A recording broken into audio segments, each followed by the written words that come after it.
Je suis Jérôme Paté, le chef de pôle ressources humaines, le DRH, de la direction interrégionale des douanes de Dijon. Pour mon master droit du plaidoyer et affaires publiques préparé à l'université Paris-Dauphine, j'ai présenté en 2022 un mémoire portant sur le nécessaire accompagnement des cadres publics et l'initiative de la douane en la matière, la création d'un réseau national de référents managériaux dont je suis membre. Mondialisation, exigences de sécurité, évolution de la fraude, data, la douane doit sans cesse s'adapter tout en assurant la performance de son action. Tous les leviers doivent être actionnés pour mobiliser nos personnels et parmi eux, de bonnes pratiques managériales. L'encadrant en première ligne avec ses équipes est de fait la clé de voûte de la réussite de l'action publique. Toutefois, la prise de conscience de l'importance de cette fonction managériale a été relativement tardive. Il a fallu attendre la circulaire du 23 février 1989 sur le renouveau du service public, dite circulaire Rocard, pour voir la question de l'accompagnement des managers publics réellement soulevée. Plus récemment, la circulaire du Premier ministre du 10 juin 2015 formalise ce rôle prépondérant. Elle impose à chaque ministère la définition d'un plan managérial qui doit développer l'accompagnement des cadres et impose un plan de formation dédié à ce public. La douane a ainsi présenté en 2018 une idée novatrice, un réseau de référents managériaux au plus proche des encadrants. Soucieux de progresser dans leurs fonctions, dans leur rémunération, de nombreux douaniers deviennent encadrants, pas toujours par vocation managériale, mais pour faire carrière et assurer un déroulé intéressant. Ce paradigme interroge sur le mode d'accès à ces fonctions et la réelle compétence ou appétence de ces candidats. Le dispositif de promotion dans l'encadrement supérieur en douane repose sur deux filières. La première permet de devenir inspecteur principal via une sélection professionnelle. Ces lauréats ont vocation à occuper in fine les postes les plus exposés, directeur régional par exemple. La seconde offre la possibilité de candidater sur des postes précis, souvent de chef de service.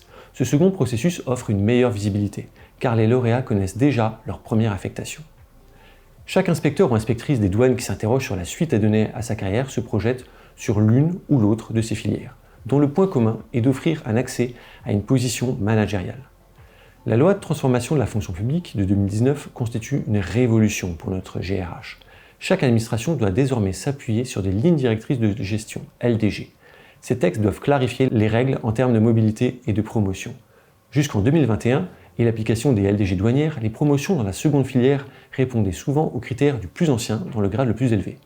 Sans profilage réel ni des candidats, ni des postes, ces emplois pourtant en jeu étaient alors pourvus sur de simples critères administratifs. Depuis, le mérite individuel, la capacité à exercer dans le grade supérieur et l'adéquation avec le poste visé sont soigneusement évalués et davantage considérés. Jusqu'à présent, la formation initiale en douane était principalement conçue dans une logique de recrutement par concours ou de promotion avec d'importants contingents de stagiaires. Cette logique profitait alors principalement aux cadres entrants, ceux qui prennent leur poste, avec une scolarité commune assise sur des thématiques métiers très pointues. Or, la douane multiplie aujourd'hui les recrutements externes sans passer par les canaux classiques des concours. Ces recrutements ne suivent pas un calendrier fixe annuel, mais sont réalisés en opportunité. Les dates et lieux de prise de poste couvrent donc toute l'année et tout le territoire. Ces collègues recrutés par d'autres canaux et leurs besoins liés à la dimension managériale se retrouvent alors partiellement exclus de l'offre de formation initiale. Si la formation continue en douane représente par agent près de 5 jours par an, les formations managériales y sont peu représentées. Elles nécessitent bien souvent la mobilisation d'acteurs éloignés des services de terrain, voire non douaniers. Cet éloignement complique l'accès à cette offre, car nombreux sont les agents qui ne souhaitent pas ou ne peuvent pas aller dans une région se former, du fait de contraintes familiales par exemple. A l'inverse, il est également complexe d'organiser une session de formation en région et de faire se déplacer ces formateurs. Le développement de parcours hybrides ou distanciels permet de contourner cet obstacle, mais l'acculturation numérique des collègues ne permet pas encore d'envisager de vastes campagnes et la thématique du management justifie que ces formations doivent parfois se faire en présentiel, meilleur vecteur humain. La douane propose également les formations managériales de deux instituts. Le premier, interne, souffre de faibles effectifs qui peinent à se projeter hors des murs de nos écoles. Le second, l'IGPDE au niveau ministériel, souffre de son manque de culture douanière et de son tropisme parisien. Si la douane s'illustre dans sa politique volontariste de formation, notamment continue, la dimension managériale n'en profite pas pleinement. Les encadrants sont formés au moment de leur entrée dans le grade et disparaissent ensuite des diverses sessions, surtout s'agissant des cadres intermédiaires de proximité affectés loin de Paris. En 2018, la douane a présenté son plan managérial qui comportait la création d'un réseau de référents managériaux. Cette initiative a d'ailleurs été lauréate du Fonds d'innovation en matière de ressources humaines dans la fonction publique. L'objectif était de constituer un réseau d'une vingtaine de membres, des cadres supérieurs répartis sur l'ensemble du territoire qui, en plus de leurs fonctions, auraient une lettre de mission explicite, l'accompagnement des encadrants, surtout en prise de poste. Pour construire sa posture managériale, résoudre un problème ponctuel ou tout simplement échanger avec un pair, un encadrant peut ressentir ce besoin de proximité. Cela se fait en complément du conseil apporté par sa hiérarchie directe et des dispositifs de formation évoqués.